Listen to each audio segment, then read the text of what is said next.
Boa tarde a todos. Vamos dar início à nossa reunião do pré-natal de alto risco, hoje com a apresentação de um caso clínico pela doutora Fernanda e depois discussão do artigo pelo doutor Gabriel, sob orientação do doutor Clóvis Baixa.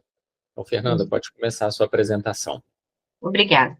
Pessoal, então, meu nome é Fernanda Dias Pinheiro, sou especializanda do primeiro ano de ginecologia e obstetrícia do Hospital da Unimed, maternidade da Unimed do Grajaú, e meu orientador foi o Dr. Clóvis. Então, começando o nosso caso clínico, a gente teve uma paciente do sexo feminino de 33 anos, gesta 3, um parto anterior e um aborto anterior. Gestante de 19 semanas, com histórico pessoal de uma cirurgia bariátrica prévia, com gastroplastia redutora com bypass em Y de Roux e abdominoplastia, sem outras comorbidades, sem alergia, sem uso crônico de medicações. Ela procurou atendimento na nossa unidade no dia 10/8, com uma dor intensa em região tóraco-lombar, mais uma região lombar alta, de forte intensidade em dorso à esquerda, iniciada subitamente 3 dias antes do dia da admissão, associada a náuseas e vômitos. A dor foi descrita como 10 em intensidade, foi localizada na região, bem localizada em região correspondente a T9 e T10, com melhora parcial ao uso de opioides e imposição antálgica. A paciente permanecia em decúbito ventral com a perna flexionada, a perna fletida, a coxa fletida, no leito. Ela referia hábitos urinários e intestinais fisiológicos, não apresentava quadro de febre, não tinha sintomas urinários, não tinha outras queixas associadas. Ao exame físico, a paciente apresentava sinormotência, eukárdica, eupneica, exame abdominal inocente, o Giordano negativo e sem alterações no exame cardiorrespiratório. Ela havia passado por internações prévias em um hospital geral, onde ela evadiu porque não ficou satisfeita com a assistência prestada e foi a um hospital que não dispunha de assistência da ginecologia e obstetrícia. Então, ela foi avaliada pela equipe de clínica, ortopedia e cirurgia geral, sem diagnóstico definido, foi feita analgesia e fez exames que, de acordo com o relatório, e a gente teve disponibilidade apenas de alguns deles, não tinha alterações significativas. Então, a paciente foi encaminhada para a nossa unidade com um relatório médico, sem que tivesse sido feito um contato com a gente para passagem de caso, alinhamento de fluxos, e foi encaminhado com esse relatório por meios próprios. Então, ela trouxe para a gente exames do ultrassom do aparelho urinário realizado 2 dias antes da admissão na nossa unidade, na unidade que ela estava anteriormente, sem nenhuma alteração, e uma revisão laboratorial também, que não evidenciou nenhuma alteração. A paciente fez eletro sem alterações, dedímero sem alterações, propedêutica infecciosa também, a princípio, todas sem alterações. A gente não teve acesso a todos os exames que foram realizados. Então, a gente não tinha disponibilidade de equipe multidisciplinar, porque lá na maternidade a gente tem assistência de ginecologia e obstetrícia, anestesia e temos clínica médica apenas no CTI, né? Então, ela estava aos cuidados da ginecologia e obstetrícia. Então, inicialmente, a gente pediu uma transição de cuidados para um hospital geral no primeiro dia de internação. Como a gente não estava conseguindo essa vaga, a gente solicitou, então, uma ressonância de coluna tóraco-lombar, assim como uma avaliação da ortopedia e da neurologia, pensando inicialmente num quadro ósseo-muscular ou de uma radiculopatia. Ela fez, então, uma ressonância da coluna tóraco-lombar, que evidenciou abalamentos discais discretos em T5 a T8 e L4 a S1, sem evidência definitiva de compressão de estruturas nervosas adjacentes. E nesse mesmo dia, ela foi até o HU, né, contorno, e passou também pela avaliação da ortopedia, que não encontrou alterações ao exame físico e deu-lhe uma liberação para a paciente, e a neurologia também avaliou, não achou alterações ao exame físico, e também liberou a paciente. Ela retornou à unidade, foi optada, então, pela prescrição de corticoide para prova terapêutica, tentativa de uma analgesia, e a paciente apresentou uma melhora clínica, uma melhora importante da dor. Ela estava mantendo o quadro de oscilações em quadro álgico, mas sempre sem aparecimento de outros sintomas, alterações hemodinâmicas. E no 7º dia, a paciente deambulando, sem dificuldade, falando que estava apresentando melhora importante dos sintomas, melhora no estado geral também. No 8º dia, a paciente estava aguardando jejum, estava em jejum aguardando encaminhamento para realização de ressonância de abdômen e pelve, e teve uma nova piora do quadro álgico. Ela classificou como 10 de 10, associada a náusea, vômito e sudorese. O exame físico da paciente, mais uma vez, permanecia inalterado, dados vitais dentro dos parâmetros da normalidade. Então, ela foi novamente para o HU, fez ressonância de abdômen e pelve, que mostrou alterações pós-cirúrgicas compatíveis com a cirurgia de gastroplastia de Y de Roux, sem evidência de complicações associadas, com hepatomegalia leve e pequena cite. Então, a revisão laboratorial dela, ainda assim, uma global de leucócitos de 15.670, mas sem 0% de bastões, um PCR dela, 9,4, então um PCR baixo, e uma gasometria com todos os parâmetros dentro da normalidade. No 9º dia de internação, a paciente apresentou uma piora clínica importante, começou com uma prostração, taquicardia, uma frequência cardíaca que chegava a 137, 150, uma taquipneia importante, com esforço respiratório, sudoreica, e a gente, ao detectar isso, encaminhamos a paciente para o CTI. Ela evoluiu para um choque séptico de foco indeterminado, foi detectada uma acidose metabólica grave, uma hiperlactatemia e uma leucocitose e um aumento significativo do PCR da paciente. Então, a equipe do CTI, o intensivista, iniciou ressuscitação volêmica, antibiótico terapia de amplo espectro, com tazocin, vancomicina empírico e suporte vasopressor com noradrenalina. Então, durante a avaliação da obstetrícia, foi feito um ultrassom beira-leito, que constatou que não tinha mais o BCF, e o exame revelou que tinha uma distensão de alça intestinal muito significativa. Foi solicitada a avaliação do cirurgião geral, que avaliou a paciente, sugeriu o encaminhamento da paciente a um hospital com recurso de exame de imagem de alta complexidade, que a gente também não possui lá na maternidade, devido à baixa suspeição de complicação secundária à gastroplastia prévia, que foi o que foi aventado lá no CTI nesse momento que a paciente intercorreu. Então, a paciente foi encaminhada para o Hospital Geral para avaliação da cirurgia, que optou, juntamente com a equipe de obstetrícia, o encaminhamento do paciente ao bloco cirúrgico em caráter emergencial, devido à gravidade clínica, estabilidade hemodinâmica, livedo reticular.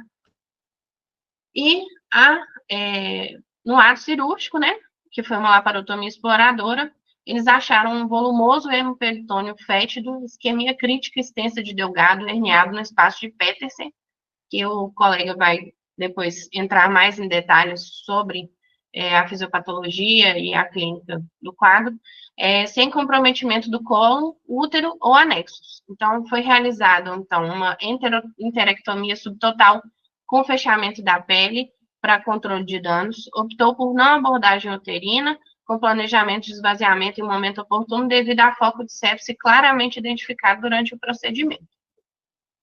Então, depois disso, a paciente evoluiu aí para uma expulsão fetal espontânea em 22/8, que foi necessário depois a realizagem de uma AMIL, no dia 11/9. No dia 22/8, então, o pessoal da cirurgia geral reabordou a paciente, fez nova enterectomia de segmentos isquêmicos e gastrostomia descompressiva. Ela evoluiu também com insuficiência renal aguda, CADIGO 3, necessitando de hemodiálise, e ela fez a hemodiálise aí do dia 22/8 até o dia 22/9, e no dia 27/8 teve que fazer uma reabordagem por fístula entérica e contaminação cavitária, e no dia 2/9, drenagem de secreção entérica pélvica. Evoluiu também com trombose de ramo direito da veia porta, começou a anticoagulação plena, TC seriada de abdômen e tórax, evidenciaram coleções residuais, fístulas entéricas, derrames pleurais laminares e pneumo peritônio residual. Eco com função sistólica biventricular preservada, sem sinais de endocardite, e os últimos exames da paciente, com lactato já de 1,4, uma creatinina de 0,96 e um PCR de 6, sugerindo uma recuperação clínica progressiva. Então, hoje, a paciente se encontra, em outubro de 2025, estável clinicamente, acordada, cooperativa, recuperação nutricional com nutrição parenteral total exclusiva, ainda sobre o uso de antibiótico de amplo espectro, está usando atualmente meropenem, acompanhamento multidisciplinar com cirurgia geral, nefrologia, obstetrícia e nutrição, e está nesse momento tentando um alinhamento para deshospitalização da paciente com a nutrição parenteral total exclusiva. Vou parar aqui o compartilhamento. Obrigado, Fernanda. Cláudio, você quer fazer algum comentário ou podemos ir direto para o Gabriel? Vamos direto, depois a gente comenta. Tá bom. Então, o Gabriel pode começar a sua apresentação. Deixa eu compartilhar a tela.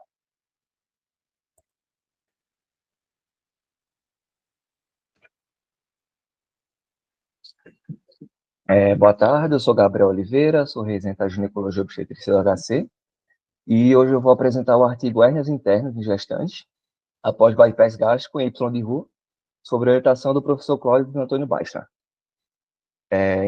O artigo inicialmente introduz que a cirurgia bariátrica vem se tornando um dos métodos mais efetivos para essa perda de peso sustentada, sendo o bypass gástrico em Y de Roux uma das técnicas mais empregadas atualmente. A perda de peso está associada a esse aumento na fertilidade das mulheres e que uma gestação após o bypass gástrico ele pode aumentar a chance de hérnias internas. O artigo tem como objetivo identificar a apresentação clínica, modalidades diagnósticas, intervenções realizadas e os desfechos das pacientes estudadas. Sobre a metodologia do artigo, ela é uma revisão de literatura, foram selecionados apenas estudos em inglês e foram usadas as palavras-chave bypass gástrico, gestação e hérnia interna. Foram excluídos do artigo estudos em homens, outros tipos de hérnias, outras cirurgias bariátricas que não fossem bypass gástrico em Y de Roux. Aqui é um fluxogramazinho sobre como funciona a metodologia do artigo, né? Inicialmente foram identificados 599 artigos em plataformas de pesquisa como PubMed e o Google Scholar. Após isso, foram retirados artigos duplicados, depois disso, foram revisados resumos dos artigos, onde foram excluídos artigos que não eram em inglês, artigos em revisões, artigos que não eram durante a gestação e artigos que não se tratavam de hérnias internas. Após isso, sobraram 51 artigos, onde foram revisados o texto inteiro dos artigos. Aí foram excluídos artigos que não eram sobre o bypass gástrico em Y de Roux, artigos que não eram durante a gestação e artigos que não eram sobre a hérnia interna, sobrando um total de 27 artigos, onde foram incluídos nessa meta-análise. Esses 27 artigos continham 59 casos de pacientes que tiveram hérnia interna na gestação, e a demografia média das pacientes foi uma idade média de aproximadamente 29 anos, com desvio padrão de 5,23 anos, uma idade gestacional média de 28,6 semanas, com desvio padrão de 5 semanas, a maior parte foi no terceiro trimestre. O tempo médio decorrido do procedimento cirúrgico até o surgimento da hérnia interna foi de aproximadamente 2,6 anos, com desvio padrão de 1,98 anos, e a perda de peso média dessas pacientes foi de 46 quilos, com desvio padrão de 14,8 quilos. Aqui é só a tabelinha mostrando essa demografia que eu acabei de falar dos artigos selecionados. Sobre o quadro clínico, a maioria dos casos, todos os casos tiveram dor abdominal, sendo a localização epigástrica a mais frequente, 52%. Logo depois vem a dor abdominal difusa, contando 25%, dor abdominal em quadrante superior esquerdo do abdômen com 17,5%, dor abdominal em flanco esquerdo com 7,5%, dor que irradiava para as costas 5% e outras localizações 15%. Além da dor abdominal, 70% dos pacientes tiveram associado também náusea e êmese. 8% tiveram hematêmese e 5,4% tiveram diarreia sanguinolenta. 16% dos pacientes, 6,2%, não tiveram nenhum outro sintoma que não fosse do abdominal. Já quanto aos métodos diagnósticos, a tomografia foi o método mais utilizado, 33,80%, 33,8% dos diagnósticos foram dados através da tomografia, sendo um exame mais acurado. O ultrassom veio logo depois com 30,5%, radiografia simples com 13,5%, ressonância magnética com 5%, e estudo contrastado gastrointestinal com 1,69%, mesmo ali. Já quanto ao manejo cirúrgico dessas pacientes, a maior parte foi submetida à laparotomia, 52% dessas pacientes. Logo depois, tem laparoscopia, com 49%. Parte dessas pacientes, 13%, inicialmente foram submetidas à laparoscopia, mas tiveram que ser convertidas para laparotomia. E a abordagem intraoperatória, a maioria teve apenas redução da herniação, 52% delas. Enquanto isso, 15% tiveram que ser submetidas à ressecção de parto intestino, 5% tiveram reconstrução do Y de Roux, e parte das gestantes, 33,8%, foram submetidas à cesariana de emergência. Já o tipo de hérnia mais comum, 57% delas foi a hérnia do defeito de Petersen, logo depois seguida pela do defeito jejunal. Esses defeitos eles são espaços vazios que sobram no intestino depois da confecção de Y de Roux. Sendo o de Petersen, que é o mais comum, ele fica entre a alça alimentar e o colo transverso, e a jejunal entre as alças do jejum, depois da confecção. Já quanto ao tempo de internação média das pacientes, foi de 12,4 dias, com desvio padrão de 25,4, e dos casos houveram 3 mortes maternas registradas e 4 óbitos fetais registrados. Uma morte materna não teve causa divulgada no artigo, mas a maior parte foi por causa de isquemia intestinal, necrose, provavelmente por causa do tempo longo entre o início da herniação até a abordagem cirúrgica. Quanto à discussão do artigo, ele fala que o risco das hernias internas após o bypass gástrico de Roux acaba aumentando durante a gestação, porque a gente vai ter esse aumento do volume do útero, aumento de pressão abdominal, e acaba facilitando a formação de hérnias. Além disso, fator de risco também, pacientes que ela tem perda rápida de peso após a cirurgia, perda muito rápida de peso, porque também está associada à perda de gordura mesentérica, que vai fazer mais espaços vazios no abdômen, que vai levar à formação de hérnia. E quanto ao uso da tomografia, ele fala que apesar do risco à radiação na gestação não é muito bem estabelecido, a tomografia nunca deve ser contraindicada, visto que os aparelhos mais modernos têm uma baixa dose de radiação e costuma ser um exame mais acurado. E quanto a outro tipo de gastrectomia, que agora está sendo mais utilizada até que a Y de Roux, que é em sleeve, ele fala que é uma cirurgia tecnicamente mais simples, mais segura, mais rápida, mais fácil para o cirurgião, e elimina o risco de formação das hérnias, mas que tem como principais complicações a doença do refluxo gastroesofágico e perda de peso insuficiente, e que a escolha da cirurgia deve ser feita caso a caso, individualizado. E ele conclui que a tríade do epigástrica, paciente gestante e uma história prévia de bypass gástrico em Y de Roux deve ser sempre considerado um red flag para a gente pensar no diagnóstico diferencial dessas hérnias internas e tentar avaliação com o cirurgião, de preferência cirurgião especialista em cirurgia bariátrica.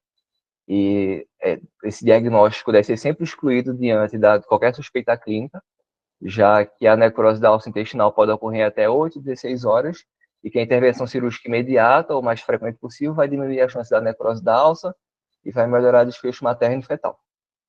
É isso. Obrigado, Gabriel. Então, agora eu vou passar para o professor Clóvis fazer os comentários dele a respeito de um caso, sem dúvida um caso complexo, diagnóstico difícil, resultado desfavorável, né?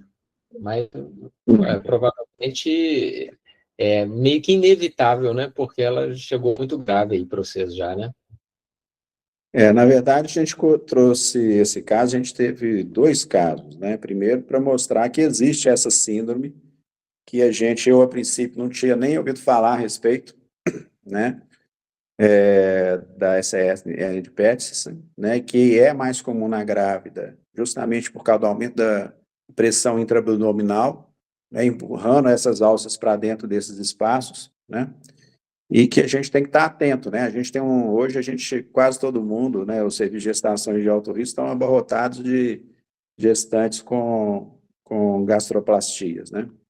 Então, a gente teve um outro caso também, né, com sintomatologia mais típica de evolução mais rápida, né, de uma paciente que começou com a distensão abdominal, né, fez o diagnóstico de trombose mesentérica, foi abordada, né, mas essa era típica, como o Gabriel falou aí, com sintomas gástricos e distensão de abdômen. Esse caso foi um caso completamente atípico, então, para a gente alertar não só dos casos típicos, como os atípicos. Essa paciente, ela passou por 2 grandes hospitais de Belo Horizonte, com cirurgiões, né? Ninguém suspeitou dessa possibilidade, porque ela vinha queixando de uma dor lombar e a palpação, ela tinha essa dor lombar, a palpação na região, onde a gente faz ali a punho-percussão lombar, né? E é importante a gente salientar dessas alternativas, né, para a gente tentar fazer o diagnóstico. Embora ela tenha sido submetida um dia antes, né, ressonância, a tomografia, e não fez o diagnóstico mesmo com esse exame. Existe um dos trabalhos que eu encaminhei para o Gabriel, eles falam para fazer uma radiografia simples de abdômen. E aí, você fazendo radiografia simples de abdômen, o CLIPS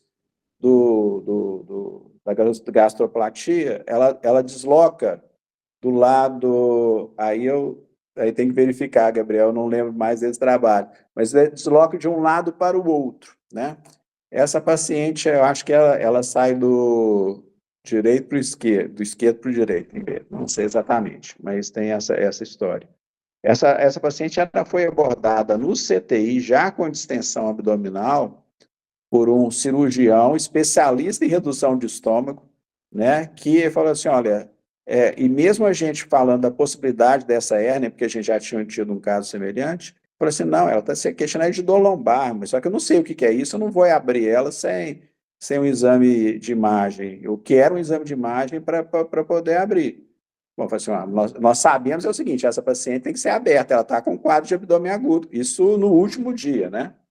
Começou com uma dor mais intensa à noite, de manhã cedo ela apresentou essa distensão abdominal, foi para o CTI mais para esclarecimento, diagnóstico e tomada de condutas, viu que ela já estava entrando num quadro de sepse, né, e aí foi transferida, como ele precisava dessa imagem, ela foi transferida à tarde para um outro hospital, de Betim, onde tinha tudo, né, ginecologia, obstetrícia, e lá fizeram a laparotomia, mas ela perdeu o intestino inteiro, né, delgado inteiro, agora ela só ficou com duodeno, e é uma paciente que é candidata a transplante de intestino, né, e até lá, e se der certo, né, a vida muito sofrida, né. Então, pela discussão, e mesmo analisando retrogradamente, eu achei o diagnóstico, a gente teve todos os métodos propedêuticos na mão e não chegamos a esse diagnóstico nem com auxílio de especialistas. Então, acho que a gente não chegou a errar o diagnóstico, poderia ter sido feito antes da complicação, né? Eu acho que entra ali no grupo de doenças, né, que de forma incaracterística evoluem, que muitas vezes você tem que deixar o quadro piorar para você chegar no diagnóstico. Mas eu gostaria de ouvir a opinião das demais pessoas.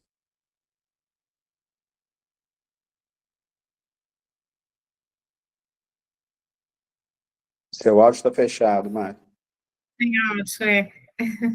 Desculpa. Estou falando que eu acho que é importante vocês trazerem esse caso exatamente para a gente saber, primeiro, que existe, né, esse tipo de hérnia, que uma grávida com cirurgia bariátrica e dor abdominal, ela pode ser realmente, tá com essa hérnia. E lembrar que essas doenças intestinais grávidas, elas sempre causam essa confusão, né? Por exemplo, um apendicite, às vezes a dor vai ser uma dor reflexa em outro lugar, Então, às vezes o cirurgião ele fica com dúvida também, porque a dor nem sempre vai ser a dor típica desse tipo de complicação abdominal. Eu vou abrir para a professora Fernanda, que está querendo fazer uma pergunta. Fernanda, pode fazer. Boa tarde. Doutor Clóvis, quando o senhor ligou lá no Central para pedir essa vaga, o senhor falou comigo, o senhor lembra? E cadastrou esse caso lá. Foi extremamente, assim, todos nós da Central rapidamente tentamos buscar um local onde essa paciente pudesse receber o atendimento, por isso a gente conseguiu no Hospital de Betim, e era um caso muito dramático. Ela já entrou lá para a gente buscar essa vaga muito grave, né, como foi apresentado aí, e hoje, vendo esse desfecho, eu não imaginava que eu escutaria o desfecho de um caso que todos nós lá nos empenhamos prontamente e rapidamente, e não sei se o senhor se recorda, a gente conseguiu a vaga rápido. Eu consigo ver que realmente a gente precisa de uma equipe multi, a gente precisa de pensar em todas as possibilidades, porque essa paciente, ela poderia ter morrido, né? É um caso muito grave, muito crítico. Agora, usando a nutrição parenteral, eu achei muito importante trazer para a gente poder aprender, e mais uma vez, eu estou aprendendo e vendo que valeu a pena e vale a pena o tempo inteiro, que a gente passa estresse, passa dificuldade em todo lugar, lá na Central, onde eu trabalho e busco essa vaga no pré-hospitalar. É muito desafiador o tempo inteiro, mas vale a pena a gente ver que a gente consegue ter algum resultado. Obrigada. Que curioso saber que foi você que estava lá, Fernanda, no dia que o Clóvis pediu a vaga. É bom saber, né, Clóvis, quem que é o rosto do outro lado que você fica xingando, né?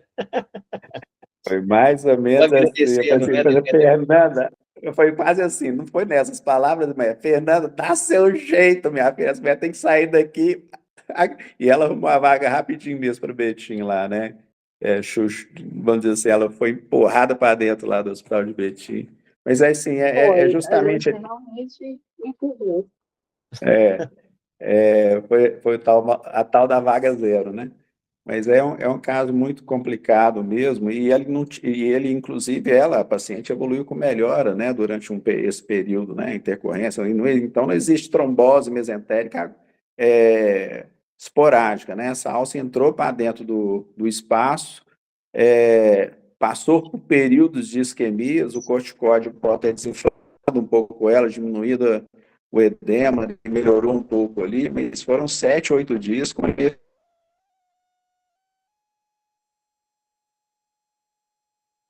diagnóstico, para depois ela complicar realmente com o quadro de abdômen agudo, né, para ficar mais claro, mais